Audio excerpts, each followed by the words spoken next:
Hello everyone, I'm Laurie Duchek. Thanks for joining us for another video update with BC Wildfire Information Officer Mike McCulley. Today we're going to be talking about a number of things, and the first thing we want to start with, Mike, is something that I've learned over the past few months especially, is probably the most important thing when you're thinking about fire. You can't think about fire without talking about this topic, so maybe you can tell us a little bit about the weather. Yeah, sure. Thanks, Laurie. I know the weather is certainly the biggest factor we have going right now. Again, one of the challenges with giving fire updates is when there's not a lot of change, and the weather is what's driving our change right now. So for us, again, today, very calm winds, very smoky skies. As we talked about yesterday, the smoke is helping us. So generally speaking, for all of our fires, because of the weather, a fairly calm day. We're seeing fire burning in the rank 1-2 level, which is the lowest type of level, more creeping ground fire. We're not seeing a lot of blow-ups, not a lot of candling and large conflagrations out there. So with the weather, on that note, again, that pattern will hold through today, but by tomorrow we're going to start to see a change.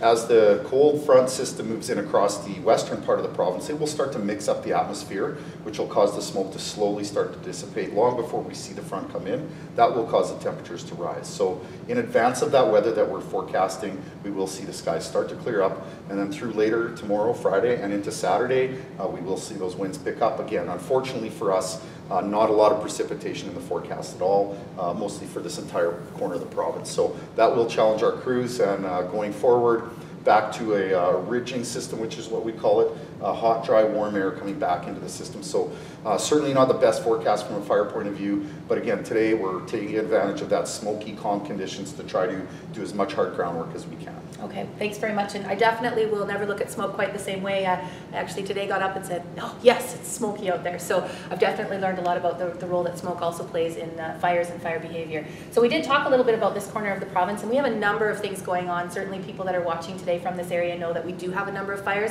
We thought today maybe we would start with just sort of a general overview, a quick snapshot, if you will, of some of the things we've got going on. So maybe you'd like to start, maybe we could start on this side of things and start today maybe on the Lamb and kind of work our way east. Sure. So the Lamb fire we talked about yesterday, Lamb Creek fire, sorry, not a lot of change from yesterday, although our crews did do some significant ignition operations. Hard to see on the map here, but down on the northeast corner of the fire, really trying to reinforce that guard line. So we did get a heads up that just a few hours ago they were burning fuel off. It is very smoky, but if from a distance you saw large plumes, that's what we're looking at today. And again, just a concerted effort to try to protect that head of that fire in advance of these stronger winds that are coming. We do have a contingency guard in play in the Lamb Creek fire as well, a little closer to the communities and residences. That's again the backup plan. It's a secondary guard that we put in place there, and that's what we have going on there today. But again, generally fairly quiet fire behavior out there. Okay, great. And moving to another fire that's a little closer to the Cranbrook-Kimberley area, maybe we can just touch on the St. Mary's River fire. I know that one's had some good progress on it. Yeah, it has. St. Mary's River fire is 76% contained. That's probably our best success so far. Very visible from Cranbrook. Obviously, we do have people calling and asking about it. The fire is about 400 hectares in size. We still have crews out there. We have over a dozen ground crews with heavy equipment. We're going to continue to focus on it, of course, because of its proximity to the communities. But again, relatively quiet day, probably one of our best success stories, but it will face the same challenges that the rest of the fires are facing. Okay, and speaking of challenges, I know up in the White River area, one of the challenges has been the smoke that we've been talking about. Maybe you can just give a quick update on, we're moving way north here on the map, a little bit hard to see potentially, but up to the White River area. Yeah, a large fire, it's over 12,000 hectares in size, and it's a little bit challenging for us to get in there and do some work. Again, the smoke is causing some issues for aircraft like everywhere else. We do have crews on it. That's actually 3 fires that merged into, or are considered into one. And we'll talk a little bit later about how we group and size the fires, Laurie. So that's what we have going on there today, but still the same story.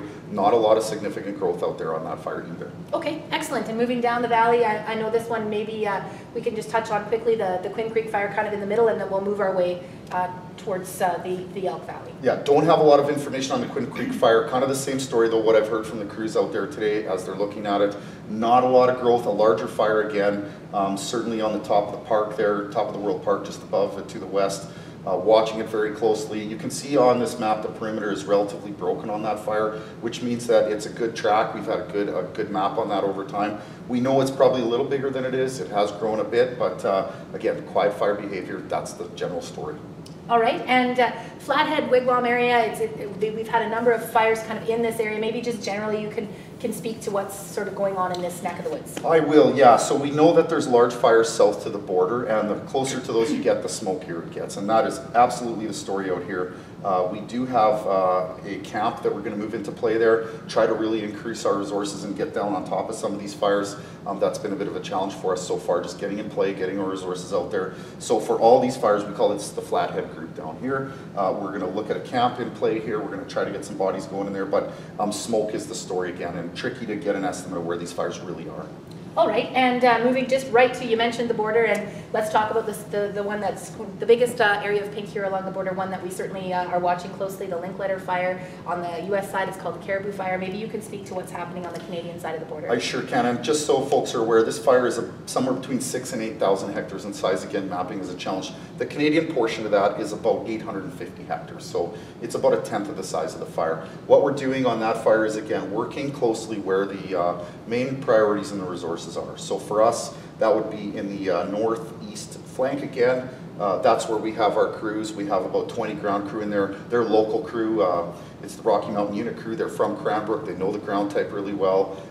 Great crew, highly trained. It's one of our BC Type 1 crews. So they're working in there again, trying to gain containment on that northwest flank in case those winds do come up, and then we'll have, you know, if we say we've done our best, then we've done our best. So that's generally the story for the Linkletter Fire. Okay, and I know on a couple of those fires they've also been supported by air crews. Maybe you can just touch on kind of some of the air support that you're seeing on the fires and how you're using it. Yeah, certainly. So we know we have, again, a skimmer group. As I talked about yesterday, the skimmers are the smaller aircraft that scoop water out of the lake and apply it to the fire. We have those stationed within this vicinity. They do move around during the day. And we have helicopters, various different types of helicopters attached to various different fires.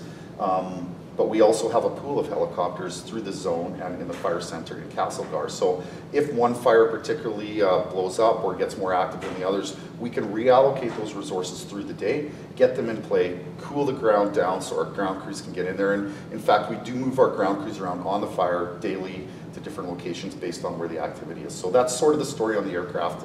As far as land-based air tankers go, these are the ones that land, fuel with retardant, fly up and drop it over the fire. We do have those on standby as well, using them as and when necessary. And again, that changes every day, all the time. So that's kind of how we're utilizing our aircraft. And finally, I would say that, of course, we need aircraft to move crews around. So we have what we call administrative machines, and we keep them close by.